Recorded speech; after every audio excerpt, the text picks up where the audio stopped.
صاحبوں، کچھ علاقے صرف نقشے پر نہیں بلکہ دلوں اور داستانوں میں بھی آباد ہوتے ہیں۔ یہاں دنیا اور دل کو فتح کرنے والے آتے ہیں اور چلے بھی جاتے ہیں، لیکن جاتے جاتے اپنے نقش پا ہمیشہ کے لیے زمین پر چھوڑ جاتے ہیں۔ یہاں تلواروں کی جھنکار بھی گونجتی ہے اور محبت کے نغمے بھی۔ ایسا ہی ایک علاقہ ہے جہلم یا جھیلم۔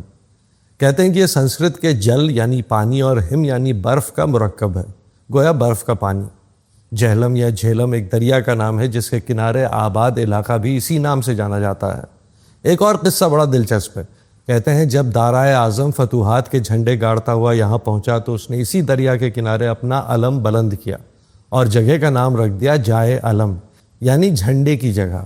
وقت گزرا، زبان بدلی اور یہی جائے علم بگڑتے بگڑتے جہلم یا جھیلم بن گیا۔ اس کے علاوہ اور کوئی قصہ اگر آپ کو معلوم ہو تو کمنٹ میں ہمیں ضرور بتائیے۔ خیر صاحب، یہ وہ علاقہ ہے جہاں ایک زمانے میں راجہ پورس کی حکومت تھی۔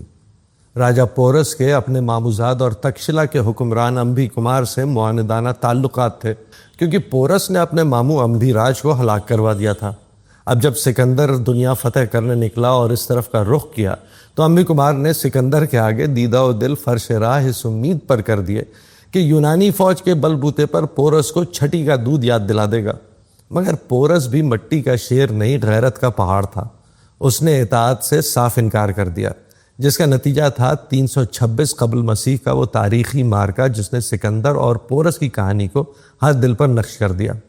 سکندر گیا تو اشوک آئے، بدھ مذہب کا ڈنکا بجا، پھر گاندھار اور ہندو شاہی کا پرچم لہرایا۔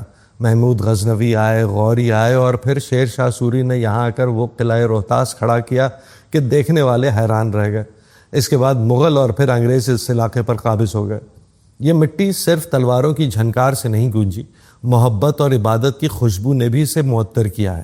ہیر سے بچھڑ کر جب رانجھا دنیا سے مایوس ہوا تو جوگ لینے یہیں ٹیلا جوگیا پر آیا۔ کہتے ہیں مہابھارت کے پانڈووں کا کچھ عرصہ یہیں کاٹا۔ پنجابی کے عظیم شاعر بابا فرید کی چلہ گاہ آج بھی مرجع خلائق ہے۔ صوفیہ باصفا حضرت بری امام نے بھی پٹھوار کے جنگلوں میں ہی معرفت کے موتی رولے۔ ان کے علاوہ بھارت کے 12ویں وزیر اعظم آئی کے گجرال صاحب یہیں پیدا ہوئے۔ ہندوستانی سینما کی جانی مانی ہستی گلزار صاحب بھی اسی جہلم کی تحصیل دینا کے ایک سکھ گھرانے کے چشم و چراغ ہیں۔ وطن چھوٹ گیا مگر دل وہیں رہا۔ ذکر جہلم کا جب بھی آتا ہے ایک دریا سا بہنے لگتا ہے۔ جان ہتھیلی پر رکھنے والے بہادروں کی اس دھرتی کو دنیا شہیدوں کی سرزمین بھی کہتی ہے۔ چلتے چلتے ایک قصہ سن لیجئے۔ ایک بار انجم سلطان شہباز صاحب، منظر شاہ صاحب اور ایک سیدھے سادے ٹھیکیدار خان صاحب بیٹھے گپ شپ کر رہے تھے۔ جہلم کی تاریخ پہ بات چلی تو خان صاحب نے بڑے پرزور انداز میں فرمایا کہ اگر جہلم کی تاریخ سمجھنی ہے تو بک کارنر کی شائع کردہ کتاب تاریخ جہلم پڑھو، جسے 3 بڑے عالموں انجم سلطان اور شہباز نے مل کر لکھی ہے۔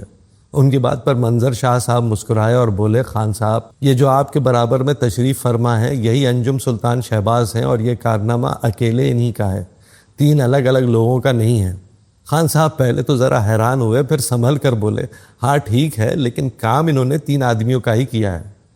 تو صاحب جہلم کی تاریخ بڑی طویل ہے اور دلچسپ واقعات سے بھرپور ہے۔